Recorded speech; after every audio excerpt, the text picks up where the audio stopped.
मैं एक बात बताना चाहता हूँ, रिलीजन और कल्चर अलग है। कोई भी आपका पूछा है आपका आइडेंटिटी क्या है, आप तागिन बोलेगा। कोई आपको नहीं पूछा आप क्रिश्चियन है का, आपका आइडेंटिटी तागिन है। मैं क्रिश्चियन हूँ, 13 साल पढ़ाई करके फादर बन गया है।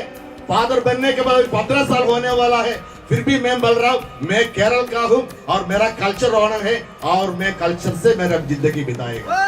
सभी को फिर से नमस्कार। और आज हम ये समझेगा lost of culture is lost of identity. और ये कंसेप्ट को कंप्लीट समझना बहुत ज़रूरी है, क्योंकि हमें पता है little knowledge is very dangerous. और यही लिटिल नॉलेज के कारण से आज वेस्टर्न कल्चर और हमारा कल्चर कस्टम्स ट्रेडिशनल के बीच में बहुत सारा कन्फ्लिक्ट पैदा हो रहा है। और ये कंसेप्ट को समझने के लिए हमें सबसे पहले ये समझना है एक कल्चर और एक रिलीजन में क्या डिफरेंस है। इसलिए सबसे पहले समझते हैं कल्चर का कंसेप्ट क्या है। कल्चर ये एक एंसेस्ट्रल बिलीफ होता है जो एक particular group of people practice करता है, जैसे कि वैल्यूज, कस्टम्स, लैंग्वेजेस, आर्ट्स और बिहेवियर्स। इसलिए कल्चर जो है ज्योग्राफिकली जगह जगह का हिसाब से वेरी करता है, जिसके कारण से एक स्टेट के अंदर में सेम रिलीजन होने से भी उसका अलग अलग कल्चर प्रैक्टिस किया जाता है, जो उनको अपना अपना एक अलग पहचान देता है। और किसी एक स्पेसिफिक एरिया में अलग अलग रिलीजन फॉलो करने से भी एक कल्चर को मानने के कारण सेम आइडेंटिटी इनहेरिट करता है। जैसे कि हम खुद तागिन ट्राइब से बिलोंग करता है, लेकिन हमारा ट्राइब का अंदर में ही बहुत डिफरेंट रिलीजन फॉलो किया जाता है, फिर भी हम एक कॉमन कल्चर को प्रैक्टिस करता है। और यही कॉमन कल्चर के कारण से हम सब एक कॉमन आइडेंटिटी शेयर करता है, और ये है being as a Tagin of Tani clan. और रिलीजन में हम किसी भगवान या डेटी के ऊपर में डेडिकेट करके एक set of belief, faith and worship करता है। और हर रिलीजन में अपना अपना एक ऑर्गेनाइज्ड इंस्टीट्यूशन होता है, जैसे कि टेम्पल्स, चर्चेस, मॉस्क, मोनास्ट्रीज और नमलो, जो हमारा इंडिजिनियस रिलीजन दोनी पोलो का होली इंस्टीट्यूट है। और इसको इसलिए बनाया जाता है ताकि इसका थ्रू से ये लोग अपना रिलीजन का मोरल एंड इथिक्स फ्रेमवर्क को किसी इंडिविजुअल या कम्युनिटीज को प्रोवाइड कर सके। और हमारा खुद का अरुणाचल प्रदेश में ऐसे बहुत सा लोग हैं जो दोनी पोलो जो एक इंडिजिनियस रिलीजन है उसको एक रिलीजन मानने के लिए रेडी नहीं है। But the reality is Doni polo is a religion जो एक एनिमिस्टिक रिलीजन को फॉलो करता है। एनिमिस्टिक का मतलब कोई भी ऐसा सेलिशियल बॉडी या ऑब्जेक्ट जिसमें लाइफ नहीं होता है, बट इसमें हम ये मान के चलता है कि इन चीज़ों के अंदर में भी स्पिरिट एग्जिस्ट करता है, और जिसमें अच्छा स्पिरिट एग्जिस्ट करता है उसको हम अपना भगवान का सिंबल समझ के हम प्रे एंड वर्शिप करता है। और उसी एनिमेटेड बिलीफ को हम एनिमिज्म बोलता है। फॉर एग्जाम्पल हिंदू का शिवलिंग, क्रिश्चियन का क्रूसीफिक्स और हमारा दोनी पोलो का सन एंड मून। और दोनी पोलो रिलीजन एक रिलीजियस ओरिजिन नहीं था, ये एक कल्चरल ओरिजिन था। लेकिन हमारा कल्चर का कंसेप्ट का हिसाब से हम सब नेचर के ऊपर डिपेंडेंट रहता है, और नेचर में ही हर चीज एग्जिस्ट करता है, अच्छा स्पिरिट से लेके बुरा स्पिरिट तक। लेकिन एक बात हमेशा याद रखो, ये दुनिया को गॉड ने बनाया और गॉड को बनाया है स्पिरिट, और हम मानता है स्पिरिट को। और हम जो दोनी पोलो को एनिमिज्म तरीका से फॉलो कर रहे हैं, दोनी का इंग्लिश मतलब होता है सन और पोलो का इंग्लिश मतलब होता है मून। इसलिए हम इसके ऊपर में बिलीफ, फेथ एंड वर्शिप करता है, क्योंकि हमारा कल्चर के हिसाब से नेचर ही सब कुछ है। और यही नेचर जो है डायरेक्टली सन और मून यानी हमारा दोनी पोलो से कनेक्टेड है। इसीलिए हम दोनी पोलो को ये मान के चलता है, दोनी the sun as female energy of nature and पोलो the moon as male energy of nature. और एक बात बता दूं, हमारा इंडिजिनियस रिलीजन जो है हिंदुइज्म से इन्फ्लुएंस जरूर है, बट हमारा कल्चर के कारण से जिस तरह से बुद्धिज्म हिंदू से अलग है, उसी तरह हमारा इंडिजिनियस रिलीजन भी हिंदू से अलग है। और कुछ लोग ये सवाल बार बार उठाता है, हमारा कल्चर को रिलीजन टर्म में क्यों लाता है। इसको समझने के लिए सबसे पहले आपको एक कंसेप्ट क्लियर करना है। ये दुनिया में अभी जितना भी रिलीजन आप देख पा रहे हैं, उसका शुरुआत जो है रिलीजन बोल के नहीं था। वो जब शुरुआत में सबसे पहले कोई ना कोई फिलोसफी या कल्चर को प्रैक्टिस करते आया है, बट ग्रेजुअली इसका फेथ और बिलीफ जो है इतना स्ट्रॉन्ग हो गया कि ये फिलोसफी और कल्चर को हम इंसान ही एक रिलीजन टर्म दिया है, ताकि इसको प्रोपेगेट कर सके किसी इंडिविजुअल, कम्युनिटी या दुनिया के साथ। और ये रिलीजन का कोई भी भगवान ये नहीं बोला था कि आप मेरे लिए ये रिलीजन बनाओ, वो रिलीजन बनाओ, बट हम इंसान तो मर्जी का मालिक है, हम तो रैशनल क्रीचर जो है ना, इसलिए हम सब इंसान ने ही रिलीजन को बनाया है। और जो आप क्रिश्चियन, बुद्धिज्म, सिख, ईसाई देख रहे हैं, वो सब का क्रिएशन कोई रिलीजियस टर्म से शुरुआत नहीं किया गया था। ये सब पहले किसी का फिलोसफी या कल्चर था, बट धीरे धीरे हम इसको इतना बिलीव और इतना फेथ रखने लग गया कि इसको बाद में जाके हम एक रिलीजन का टर्म दे दिए। जो जीसस क्राइस्ट को मानने वाला वो क्रिश्चियन धर्म बनाया, जो बुद्धा को मानने वाला वो बुद्धिज्म धर्म बनाया, जो सिखिज्म फिलोसफी को फॉलो करने वाला वो सिख बनाया, जो इस्लामिक कल्चर को मानने वाला वो इस्लाम बनाया। And Hindu the oldest religion of the world, but ये इसका कोई एक पर्टिकुलर फाउंडर या भगवान नहीं है। इसलिए हिंदुइज्म रिलीजन होने के साथ साथ एक कल्चर भी है। इसीलिए हिंदुइज्म को हम सनातनी रिलीजन से भी जाना जाता है, जो हिंदू कल्चर और फिलोसफी को प्रोपेगेट करता है। इसीलिए आप कोई भी भगवान को मान के किसी भी रिलीजन को फॉलो कर रहा है, अपना एंसेस्टर का कल्चर, कस्टम्स और ट्रेडिशन को आप बॉयकॉट मत कीजिए, क्योंकि कोई भी कल्चर किसी भी रिलीजन या भगवान का अगेंस्ट में बात नहीं करता है। बस इसमें हम अपना लिविंग स्टैंडर्ड को बेहतर बनाने के लिए और एंसेस्टर का जो प्रैक्टिस है उसको बरकरार रखने के लिए हम एक पर्टिकुलर कल्चर को फॉलो करता है। इसीलिए कल्चर जो है इनहेरिटेड होता है, जो हर कोई एडॉप्ट नहीं करता है। और रिलीजन जो है एक सेट ऑफ बिलीफ होता है जो आप फील करता है, जिसके कारण से आप कोई भी भगवान या किसी भी रिलीजन को आप फॉलो कर सकते हैं। इसीलिए हम कहता है your culture is your identity. अगर आप मोम्पा कल्चर का है तो आप मोम्पा है, और आप इंडिजिनियस कल्चर का है तो आप तानी क्लैन का है, जिसमें तागिन, निसी, आदि, गालो, अपातानी, मिसिंग आता है। और आप नागा कल्चर को फॉलो करते हैं तो आप नागा है, और आप कोई भी कल्चर से बिलोंग करता है तो आपका आइडेंटिटी को उसी कल्चर से डिटरमाइन किया जाएगा। और हम स्पेशली हमारा तानी क्लैन का इंडिजिनियस लोग से एक रिक्वेस्ट है, आप लोग चाहे दोनी पोलो को अपना भगवान नहीं समझ के पोलो मत कीजिए, बट जो अपना कल्चर है उसको प्रैक्टिस करने के लिए हेजिटेट मत कीजिए, क्योंकि हमारा कल्चर जो है हमारा एंसेस्टर से इनहेरिटेड हुआ है। इसीलिए हमारा कल्चर को आप अपना रिलीजन के साथ में हिंड्रेंस होने मत दीजिए। और यही कल्चर जो है हमारा आइडेंटिटी है, और इसका फ्यूचर हमारा सोच और इमोशंस पे डिपेंड करता है। लेकिन बहुत सा ऐसा लोग है जो किसी रिलीजन को मान के उसमें डेडिकेशन दिखाने का चक्कर में अपना कल्चर को अवॉइड करने लग जाते हैं, जो कि फ्यूचर में हमारा कल्चर को प्रिजर्व करने के लिए एक समस्या का बात है। प्रेजेंट में तो वो लोग याद रहेगा कि हम कौन सा कल्चर को मान के आया था, but gradually generation to generation gap के कारण से उन लोगों का डिसेंडेंट जो है ये कल्चरल वैल्यू को नहीं समझ पाएगा, जिसका कॉन्सिक्वेंसेस ये होगा कि ये कल्चरल प्रैक्टिस और वैल्यू जो है धीरे धीरे गायब हो जाएगा और बस एक कहानी बन के रह जाएगा। और जिन लोगों को हमसे सहमत नहीं है, आप लोग खुद ये देख लीजिए कि एक क्रिश्चियन का फादर हमारा ट्रेडिशनल कल्चर और रिलीजन को लेके क्या बोलता है। तो कोई कोई हमको पूछा है, फादर आप सीधोनी में जा रहा है क्या? मैं उनको पूछा है, आपका आइडेंटिटी क्या है? मैं एक बात बताना चाहता हूं, रिलीजन और कल्चर अलग है। कोई भी आपको पूछा है आपका आइडेंटिटी क्या है, आप तागिन बोलेगा। कोई आपको नहीं पूछा आप क्रिश्चियन है क्या, आपका आइडेंटिटी तागिन है। और ये सिदोनी फेस्टिवल आपका कल्चरल फेस्टिवल है, इसलिए आपका आइडेंटिटी को आगे बढ़ा के आगे जाना है। मैं केरल का हूं, मैं क्रिश्चियन हूं, 13 साल पढ़ाई करके फादर बन गया है। फादर बनने के बाद 15 साल होने वाला है, फिर भी मैं बोल रहा हूं मैं केरल का हूं और मेरा कल्चर ऑनर है और मैं कल्चर से मेरा जिंदगी बिताएगा। तो यह एक क्रिश्चियन का फादर, मतलब क्रिश्चियन का एक स्पिरिचुअल लीडर, वो भी खुद बता रहे हैं कि कल्चर और रिलीजन में क्या डिफरेंस है।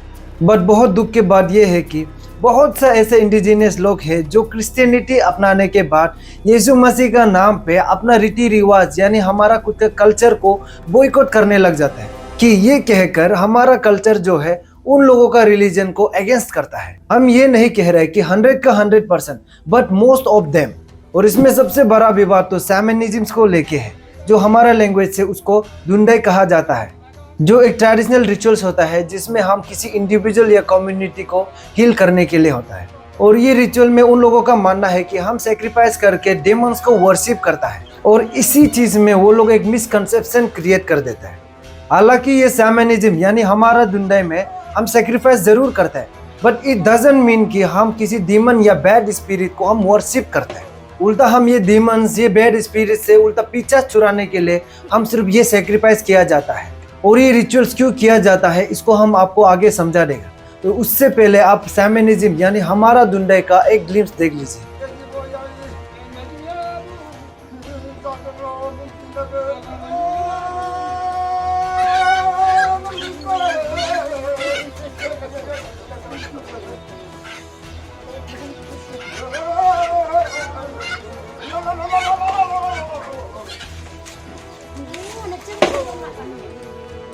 ये जो अब अभी रिचुअल्स देखा है वो हमारा इंडिजिनियस रिलीजन यानी दोन्यी-पोलो रिलीजन बनने से पहले से ही प्रैक्टिस किया जाता था, जिसमें एक सामन यानी एक प्रीस्ट जिसको हम स्पिरिचुअल लीडर बोलता है, वो कुछ चैंटिंग करके स्पिरिचुअल वर्ल्ड में जाता है और वहां में जाके जो खराब वाला स्पिरिट होता है जिससे किसी इंडिविजुअल, कम्युनिटी या फैमिली का हेल्थ, वेलबींग और प्रोस्पेरिटी लाइफ में एक हिंड्रेंस यानी एक बाधा बन के बैठता है, उनसे ये लोग नेगोशिएशन करता है। फॉर इंस्टेंस, जिस तरह क्रिश्चियन में एक्सोर्सिज्म और हीलिंग करता है, उसी तरह से शैमनिज्म भी यही काम करता है। बस फर्क उतना है कि क्रिश्चियन में गॉड का नाम से किया जाता है और शैमनिज्म सबसे पुराना रिचुअल होने के कारण से यहाँ हम गॉड का इन्वॉल्वमेंट नहीं किया जाता है। इसीलिए ये रिचुअल में स्पिरिट टू स्पिरिट कम्युनिकेट किया जाता है और यही कम्युनिकेशन में हम बैड स्पिरिट यानी डेमन्स ये सब से हम नेगोशिएशन करता है हमारा लाइफ से रीड ऑफ होने के लिए। क्योंकि हम यहाँ में कोई गॉड या सुपर पावर का इन्वॉल्वमेंट नहीं करता है, इसीलिए उन लोगों को मनाने के लिए हम जस्ट उसको सेक्रीफाइस किया जाता है। जो वो लोग जो जानवर का डिमांड करता है वो चीज़ को हम लोग इसमें ये शैमनिज्म में ये रिचुअल्स में इन्वॉल्व किया जाता है।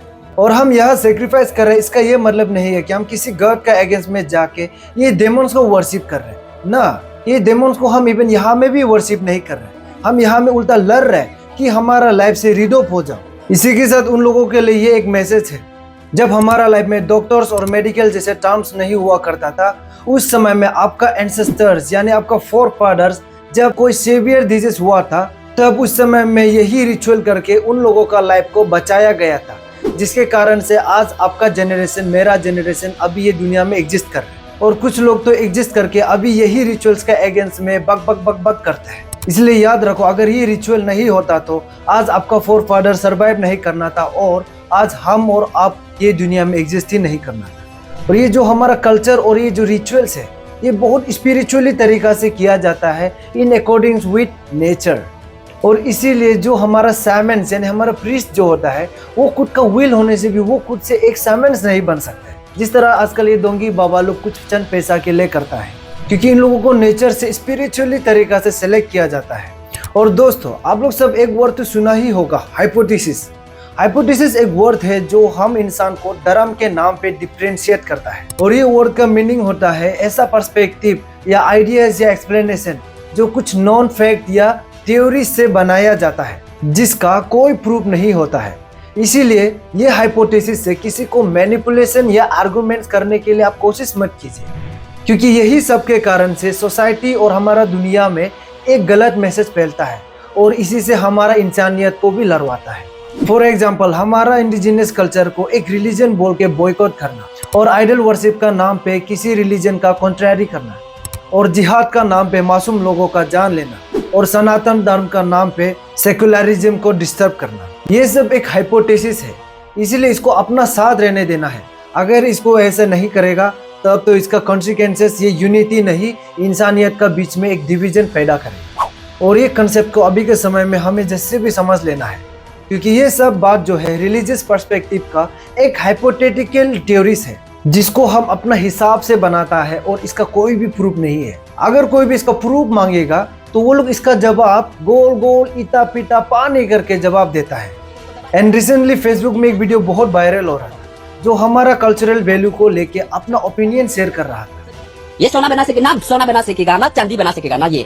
और तुम जब बीमार होगा उस समय तुम इमरजेंसी में उसको पेट से बिक्री कर सकेगा, पेट से बिक्री करके उसको दवाई खरीदने के लिए तुम ये क्या काम देगा? ये जो आप बोलो उसको हम क्या दुकान में देकर उसको बिस्कुट चावल क्या क्या ले सकते हैं, उसको सब्जी ले, तुम सिर्फ लेके घर का अंदर में रखता है। ये क्या काम आता है? हम लोग का जगह में सिर्फ चलता है कि शायद दूसरा जगह में तो हम चलने वाला नहीं देखा है। इसलिए मैं बोल रहा हूँ लड़का लोग, ये आदम को ना देख के लड़की लोग को प्यार मत करो। ये आदम का मामला से ना तुम लोग फंस जाएगा। ये आदम देता भी है वो लड़की का घर से, ये आदम को लेता भी है, तो अगर वो लड़की खरीदकर अच्छा नहीं है क्या करेगा वो आदम को? आप मैं कस्टमरी लॉ का अगेंस्ट में बात नहीं कर रहा है, एक तरफ से ये तो रियल है ना। हम ये भैया जी को पर्सनली खराब तो नहीं पा रहे, क्योंकि इनका जैसे बहुत लोग हैं जो ऐसा सोच रखते हैं और अपना सोच और ओपिनियन को शेयर करना कोई बुरा बात तो नहीं है। इसीलिए ये सोच और ये ओपिनियन क्यों आता है इसको भी समझना जरूरी है। But little knowledge is very dangerous thing. और ये ओपिनियन से कंसेप्चुअली हमारा इंडिजिनियस लोगों का माइंड में एक टॉक्सिसिटी बढ़ा रहा है, क्योंकि आप जब कल्चर का बात करता है तो उसमें सिर्फ आपका लैंग्वेज नहीं आता है, उसमें आपका अटायर्स आता है, उसमें आपका ऑर्नामेंट्स आता है, उसमें आपका बिहेवियर, उसमें आपका प्रैक्टिस, आपका रिचुअल्स, ये सब मिला के एक कंप्लीट कल्चर बनाता है आपका। इसीलिए हमारा कल्चरल वैल्यूज को समझना बहुत जरूरी है। देखो ये सब कल्चरल वैल्यूज ऑर्नामेंट्स ये हमारा स्टेट का बाहर में वैल्यूलेस हो सकता है, but in account of culture ये हमारा कल्चर को रिप्रेजेंट करता है, मतलब ये हमारा आइडेंटिटी को रिप्रेजेंट करता है। और अगर आप अभी मॉडर्नाइजेशन के हिसाब से कंपेयर किया जाएगा तो ये मनी और ये वैल्यूएबल मेटल्स जैसे कि सोना चांदी ये सब जो है फाइनेंशियल स्टेबिलिटी के लिए बहुत इंपॉर्टेंट एस्पेक्ट्स है। पर आपको ये समझना है कि ये हमारा कल्चर का पार्ट नहीं है, ये हमारा लिविंग स्टैंडर्ड के लिए है और हमारा प्रोस्पेरिटी लाइफ के लिए है। इसीलिए अब जब कोई भी ओकेजन या प्रोग्राम कराता है जो हमारा ट्राइबल अफेयर से रिलेटेड है, जैसे कि शादी हो गया या फिर कोई भी डोमेस्टिक ओकेजन, ये सब चीज में आप ये सब एस्पेक्ट्स का इन्वॉल्वमेंट कर सकता है। But you should also never forget to involve your cultural values जैसे कि ऑर्नामेंट्स, रिचुअल्स, क्योंकि ये सब हमारा कल्चरल आइडेंटिटी है।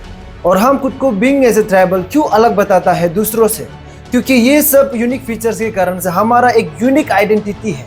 इसीलिए हर एक ये छोटा छोटा चीज जो है बहुत इंपॉर्टेंट है हमारा कल्चरल आइडेंटिटी के लिए। अगर आपको ओपिनियन देना ही है तो ये प्राइस हाइक जिसमें मनी इन्वॉल्वमेंट होता है ये सब चीज में दे दीजिए, लेकिन हमारा जो प्रैक्टिस है जिसमें हम लोग कल्चरल वैल्यूज जो ऑर्नामेंट्स रिचुअल्स जो करता है ये सब चीज को लेके आप बॉयकॉट करने का, एबोलिश करने का या फिर इसको मिसगाइडेंस मिसलीड बोल के आप इसका ऊपर में ओपिनियन मत दीजिए, क्योंकि ये सब चीज आपका और हमारा आइडेंटिटी है। Never forget this.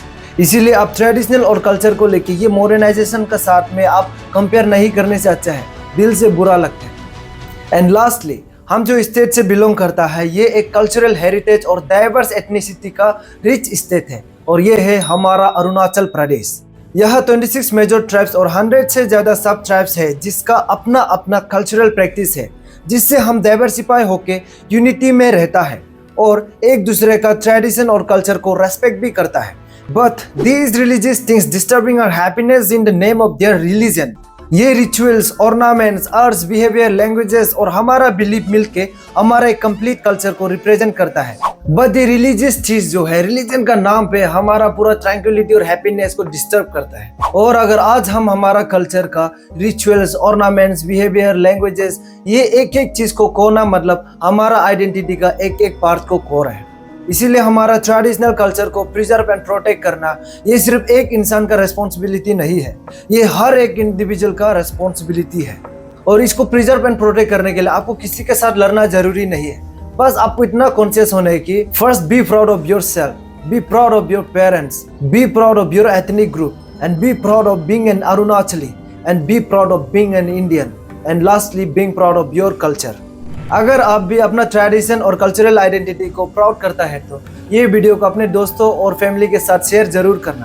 और हाँ, अगर वीडियो अच्छा लगा तो सब्सक्राइब जरूर करना। इसी के साथ धन्यवाद। जय हिंद, जय अरुणाचल।